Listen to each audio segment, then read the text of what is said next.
morning, afternoon, or evening, depending on which side of the pond you're on, and welcome to an extra special international edition of Across the Pitch. My name is Phil Kennedy. I have Tony Robinson with me today, and we have a very special and unique interview as we have Donatien and Olivier of the Accrington Stanley Supporters Club of France on the line with us. And this is a little bit unique because, of course, myself here in Phoenix, Arizona, and Tony up in Toronto, Canada, we are the Accrington Stanley Supporters Club of North America. So this is the first, as far as I know, ever podcast between two different international supporters clubs of Accrington Stanley. So welcome to the show, guys, and it's great to have you on. Bonjour, mes amis. Hi. Good evening, good morning, good afternoon. Yeah, what time is it with you guys now? It's 8 p.m. 8 p.m. Okay. Yeah, 8 past 12, precisely. So yeah, Peter was telling me that you guys are 1 hour ahead of England. So it's I think it's 11 a.m. for me, 2 p.m. for Tony, 7 p.m. for Accrington, and 8 p.m. for you in France. So if anybody's keeping track, but yeah, we got it covered. Now, I understand that you guys started out, you were on a trip to England, and it was like, I guess, a Tuesday night, and you really wanted to attend a football match, and there weren't a whole lot of choices, and you kind of saw Accrington and Morecambe, and he said, well, Accrington's a historic team, and this other team has a shrimp on their logo. Let's go see that game, and that's how it all got started, is how I understand. Olivier? Oui. So had you had any interest in Accrington before that, or was just kind of you went to that game, and then once you went to that game, you were hooked? Well, we went to that game, and we personally, I didn't hear about Accrington before that game. It was really the first time I heard about the club, and we went in Accrington in a random trip, random football trip in England. That would be a lot of fun, just making a random football trip through England. It's something I'm wanting to do here soon. And Tony, you do a football trip over to England every year, don't you? Yeah, I try and get over in September and October for a couple of months, and I try to catch about 5 or 6 matches. And I'm interested, what time of year do you generally try to make your trip to England for football? For the first time, it was in October and the start of November, but now we are not only 2, but because we're going to Accrington with 2 full cars, so we are 6, 7, maybe 8 sometimes, and so we try to go around New Year's Eve, because usually you can have 2 or 3 games in a week. Yes. And what year was that one, your first match at the Wem Stadium? What year was that? Because I'm just thinking I might have been at that match. In 2014. You know what? I was probably at that match. It goes to show you it's a small world. Against Morecambe? Morecambe, yeah.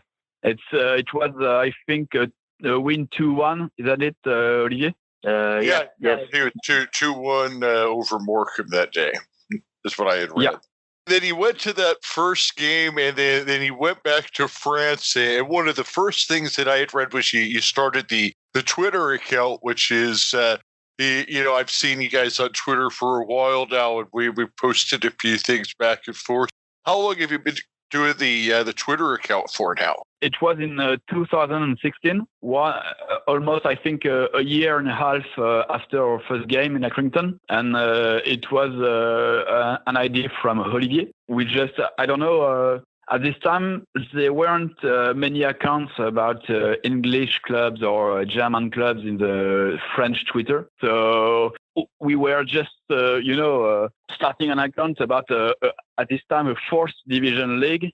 And we were surrounded by, I don't know, Arsenal friends, Manchester United friends, Bayern München friends. And we were just the only one at this time. Since 4 years now, we have a little community around us, from England, from France. Yeah, it's strange, but it's, I don't know, it's like kind of strange because we're still going to Stanley. We are going each time with 1 or 2 person more. So I think we have started a little thing around us and around Accrington, of course. I think what you've started is great because on your Twitter account, which is at ACC Stanley FR, so that's at ACC STANLEY FR on Twitter, you're up to 731 followers, and I know you said you have about 8 people that travel all the way to the matches with you. I mean, that's just fantastic. I mean, 700 followers on the Twitter account. I mean, you guys are doing great. Yeah.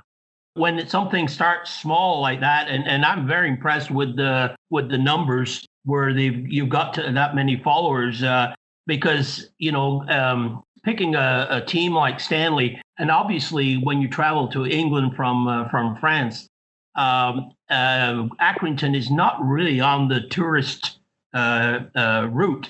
I mean, it's not sort of an easy place. You might go to Liverpool and Manchester, but people don't set off with the idea of going to Accrington unless you've got relatives there. So I'm interested to hear how that first time where you said, "Oh, let's go and see these guys. Let's go and see Accrington." And what was your thoughts behind? It's just you wanted to see a football match, or did you think that was something that you would like to do? The first time we went in Accrington. 3 days earlier, we were in Anfield for Liverpool Sunday. 2 days earlier, we were in Manchester City for Manchester City Newcastle. Right. And that's the reason we were in this part of the country just before the game. So when the match was a Friday. Yeah, Thursday or Friday, I think. Yeah. Okay. Because the Thursday we have a trip in Blackpool all the day. And Blackpool. Yeah. The English Las Vegas.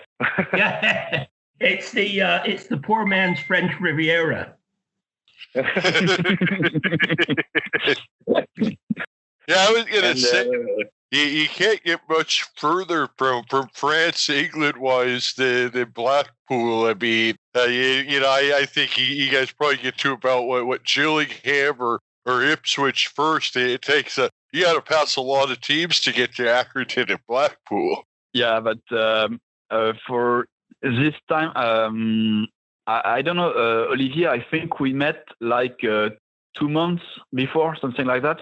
Yes, about 2 months before that game. Ouais, because Olivier and I were both fans of Nantes, our team in France. Yeah, and we didn't ever met in our stand in Nantes, and we just I don't know found each other in Twitter because we were talking about the same thing, and I don't know, it was like in August. In August, we were in the same away stand in Metz.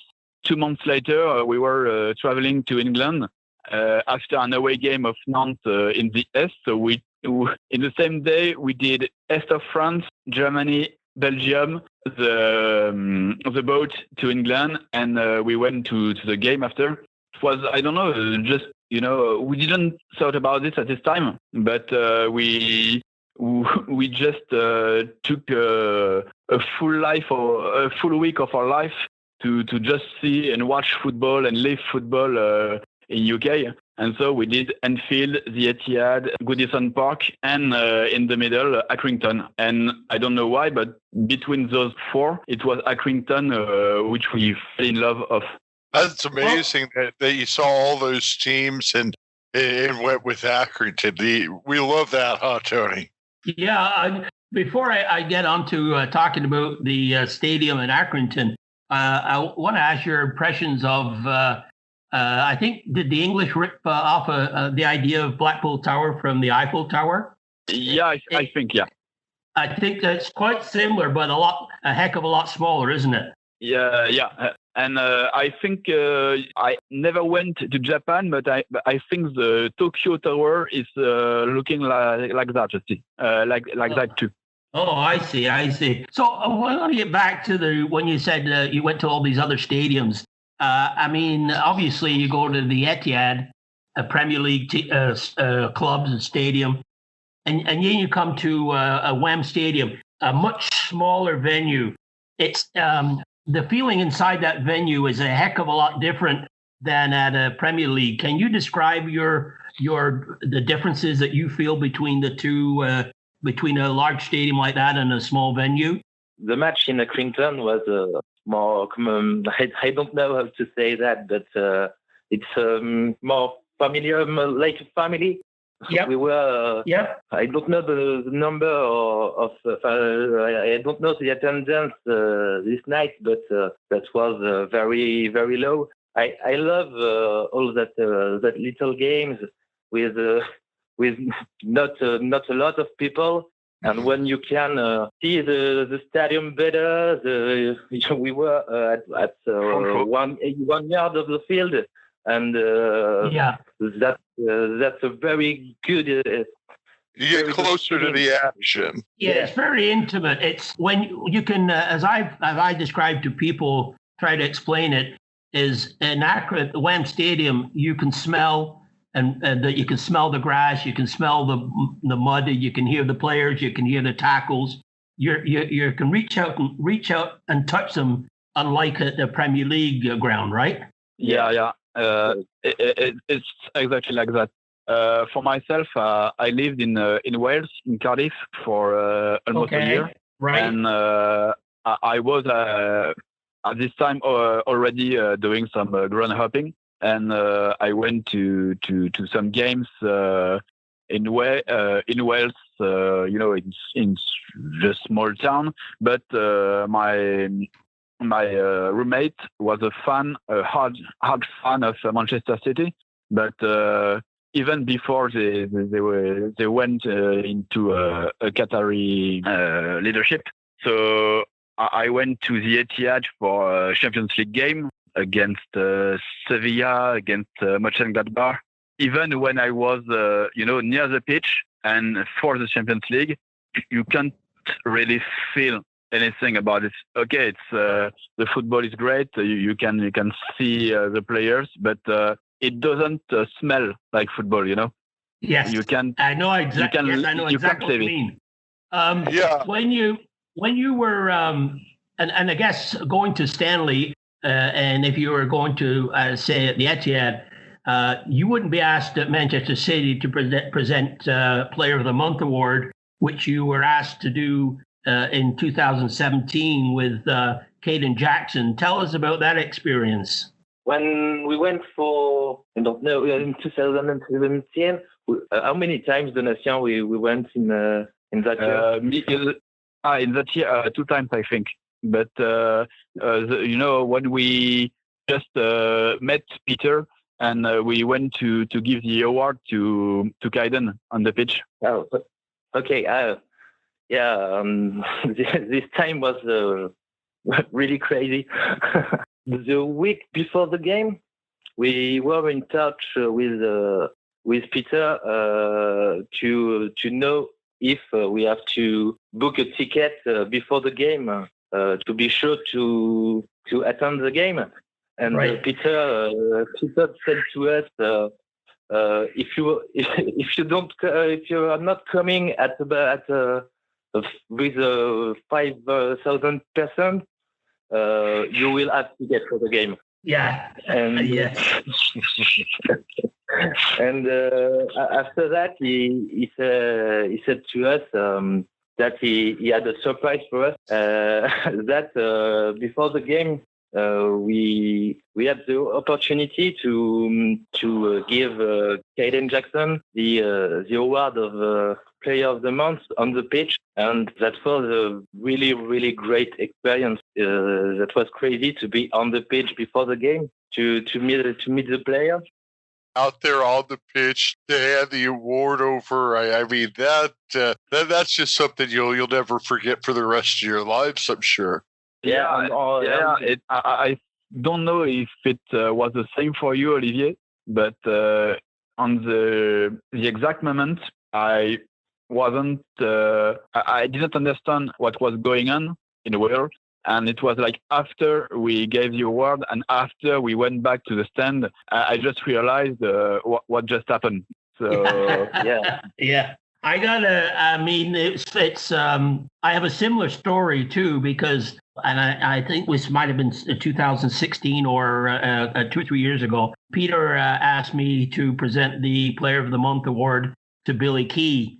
As well, and I went through the same experience that you did, going on the pitch and standing next to Billy Key, giving him the award was a moment that you don't forget. Especially Billy Key, is such a legend with the club, and at that time, Kaden Jackson was a top striker. So it's something that you, as I say, you don't experience at bigger clubs.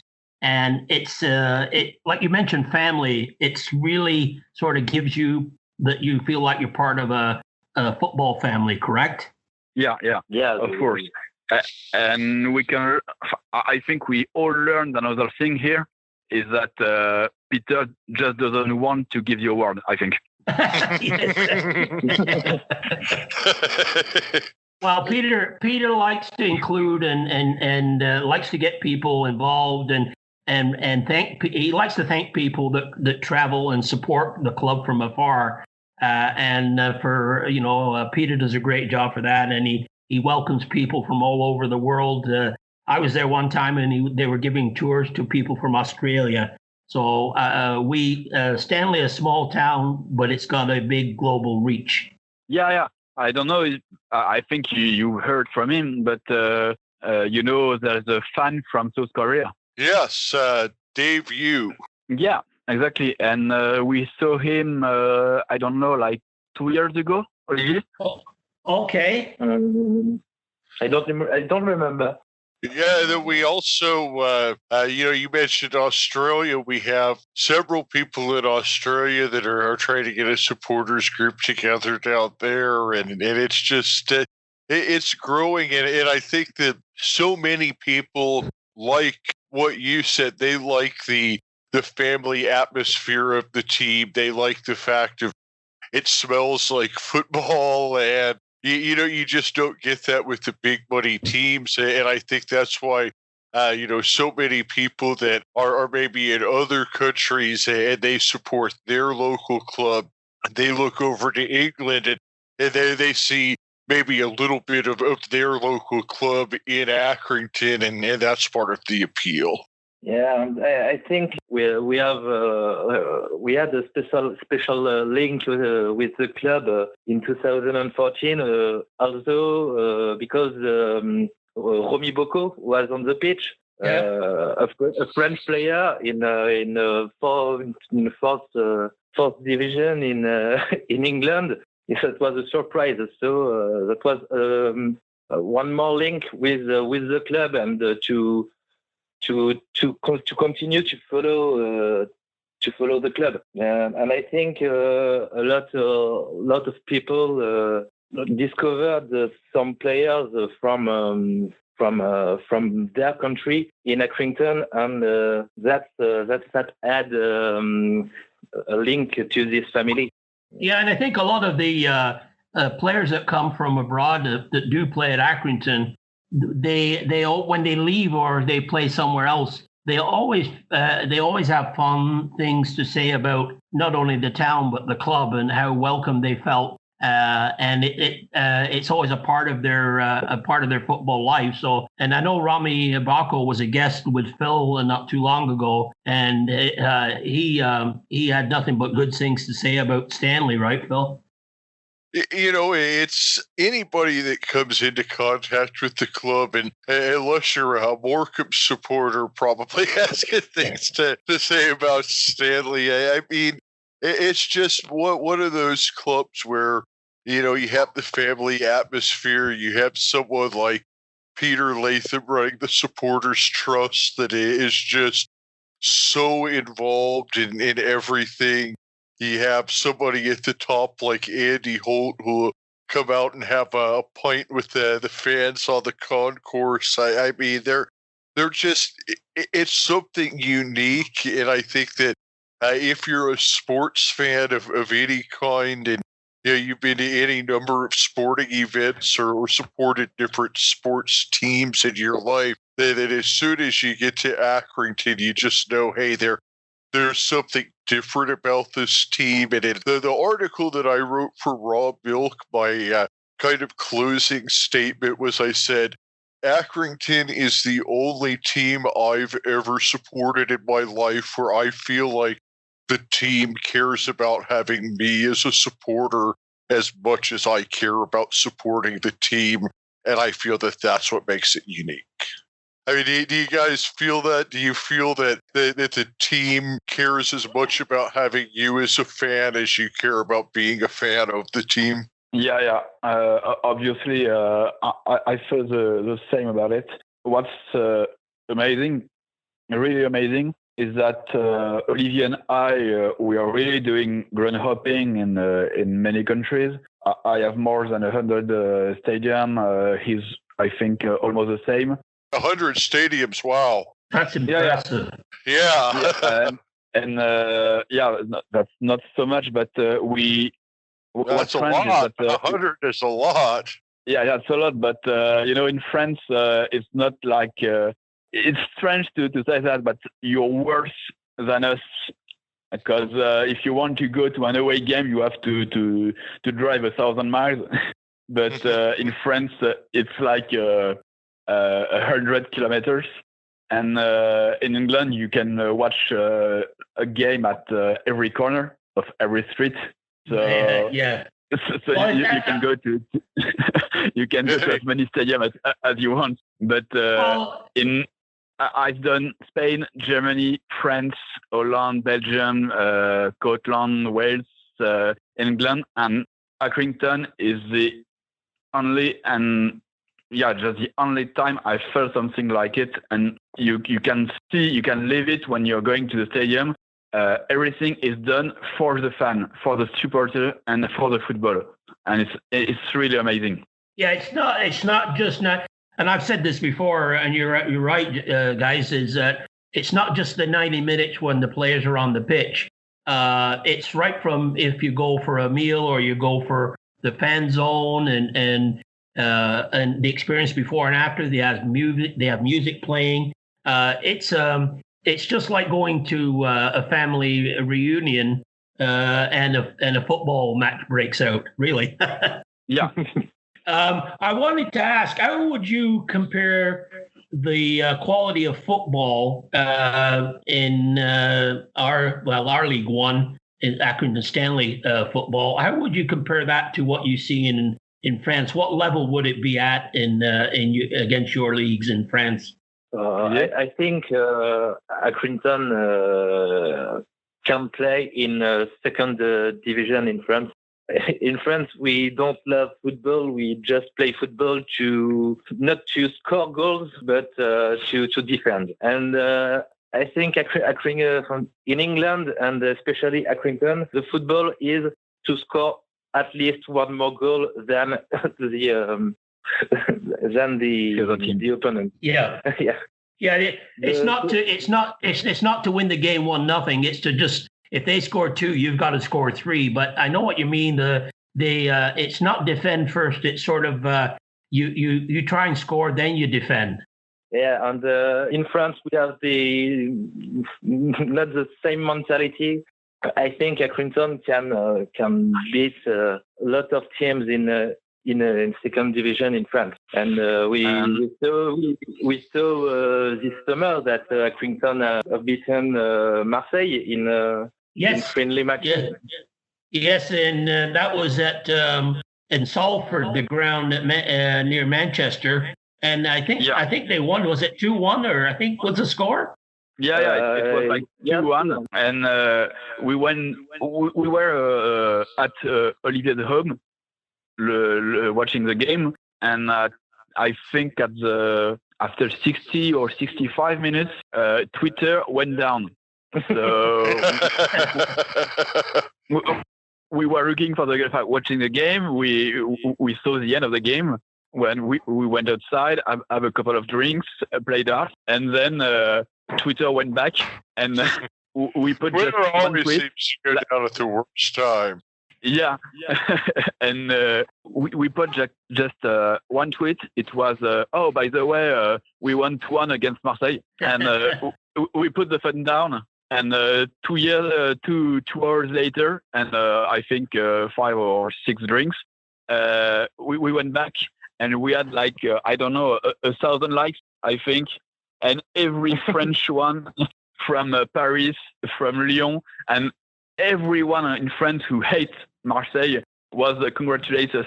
Yeah, it was, and Marseille fielded a strong team, didn't they?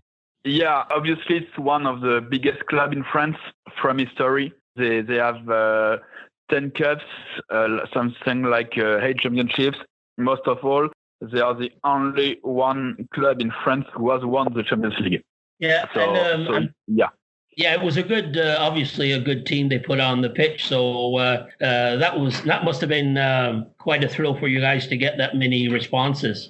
Yeah, it was. But you have to, if you're talking about Marseille in France, they're the same community as Arsenal or Liverpool. It's like the toxic one. If you are saying one thing about Marseille, you have 10,000 people talking to you and trash talking you after that. So that's automatic. But for this tweet, we weren't ready. We just did it and enjoyed it because it was nice. But yeah, the surprise went after. So one of the things you were saying is that you thought that Accrington would compete in the second division in France, and so do you think that would be like top of the table, mid table? Where do you think they would finish if they were in second division? If I can start, Olivier, I think on that in second division in France, they will have the same problem, as in League One. You are watching Accrington plays, and they're always trying to put the ball down and trying to go fast in attack, trying to never doing the old kick and rush. And each game against Rochdale or any team trying to kick the ball and just score the goal, from set pieces, from a header, no strategic goal. Accrington has always the same problem and the same difficulties because our way to play fast and on the ground, it's I don't know how to say it, but so there's a lot. If you want to play, it's always difficult because the other one to adapt, and if they're playing hard, if they're playing the old kick and rush, you can't do anything about it. And in French second division, you have teams who aren't ready to play, just want to score and won, and they doesn't care about how they won. Well, I think what you're talking about is kind of how in League 2 there's a lot of teams that like to play the long balls, and you get to League 1 and more of the play is on the ground. But then when you do run into one of those long ball teams like a Rochdale, they give Accrington some problems. And so what you're saying is that in the second division in France, there's a lot of those teams that play the long ball instead of playing up from the bat. Yeah, I think it's like half of them. Because don't worry, you always have very good team. And in second division in France, you have it because you have some historic clubs who are in League 2. It's a French second division, League 2 right now. And like Lens, like Lorient, historical French first division. So they're trying to play to go up again. So you can play against them. But you have some team like Niort, you can't expect anything about it. So when is your next trip planned to WAM Stadium? That's a very good question. Yeah, we don't know because we're still at home right now. Yeah, we have a lot of matches who were postponed due to the actual situation. We don't know when the season the next season will start, and it's difficult to organize a trip to Accrington for the moment. You would hope hard to organize a trip anywhere at the moment, unfortunately. Yeah, hopefully if football is back next season, hopefully if we have it in September, October, so if there was football for next season, then hopefully that you guys would be able to make it over for next season, then I take it. Yeah. Obviously, we're going to Accrington as soon as we can. But in Europe right now, we have a problem because football will come back because they have to. Because if they don't, about TV rights and everything, they don't have the money. They can sustain long before shut down any club, even the bigger one. But the real question is, and it's asking right now in France, in Germany, and I think Italy, Spain, and soon in UK, is that they're going to play, but without any supporters. Right. It will be. So I don't know if we can come back to Accrington before 2021. Yeah. Yeah, I mean, it's really it's up in the air, but I think at least for the time being that it's going to be tough to play matches with supporters. But what I did want to extend an invitation to you guys here before we wrap up is if you ever do make it to this side of the pond and make it all the way to Arizona, there's 2 Phoenix Rising tickets that are here. And you'll have to check out a match. I will have 2 Phoenix Rising tickets for you guys that maybe you can start a Phoenix Rising France page when you get back. we know how to have a good time over here, too. Yeah. That's a road trip. Yeah, a pretty good one. But right now, if I go to US, I need to go a friend of mine who's living in California. So California. You were talking earlier about how it's about a 1,000-mile road trip for us most places, and it's not quite 1,000, but our closest road trip is Las Vegas, which is about 300 miles, and then Los Angeles, that's just about 350 miles. So it's not too far from California. If you get to LA, then it's only about a 6-hour drive over to Phoenix. We have some $1 beer nights here, so you'll have to make sure you come up with those. Yeah, very good. That's fine. If you want to come to France at any moment, I don't know how to say it, but welcome you in Bordeaux if you like wine and football, because they have a team. And I'm currently in Bordeaux, so if you want to drink and watch football, it's a good place to be. Hey, that sounds like a plan. When I finally ever do make it over to England, I will have to make sure that I make a trip over and see you guys at Bordeaux, and I'll have to take you up on some of that wine. Yeah, and if you're going to Paris, it's not Los Angeles or Las Vegas, but if you're going to Paris, Bordeaux is less than 6 hours on the road. It's like 5 or 2 by train. So Okay, so probably about the same distance as Phoenix to Los Angeles, it sounds like. Yeah, I think, yeah. Yeah, you're used to that, Phil. That's not a long wait for you, is it? Oh, no, I always say that for Phoenix Rising, our closest away day is Las Vegas, and that's still further than Accrington to Portsmouth.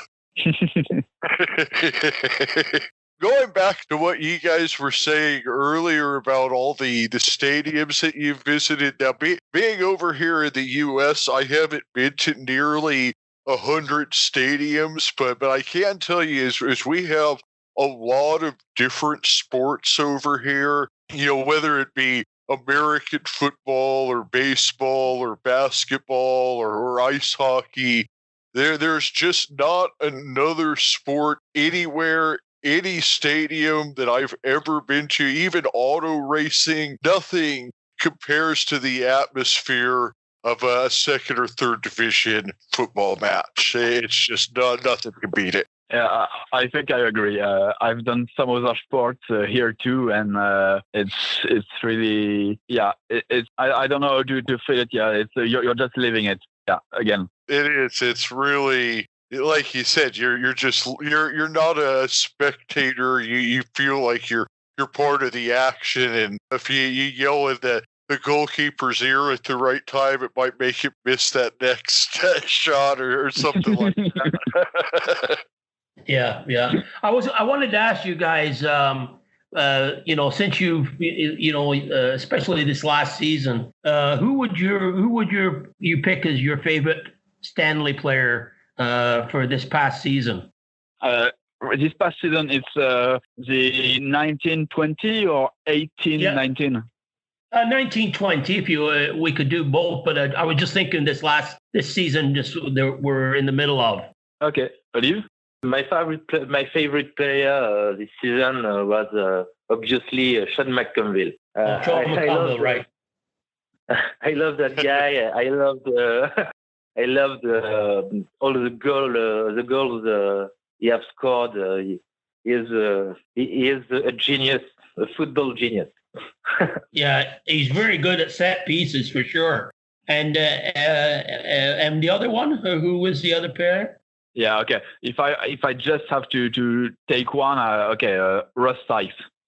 Ross Sykes, yeah. That's a good choice. That's a good choice. I mean, they're all good choices. I mean, you can't go wrong. But I mean, Ross Sykes, he's definitely one of our favorites. Yeah.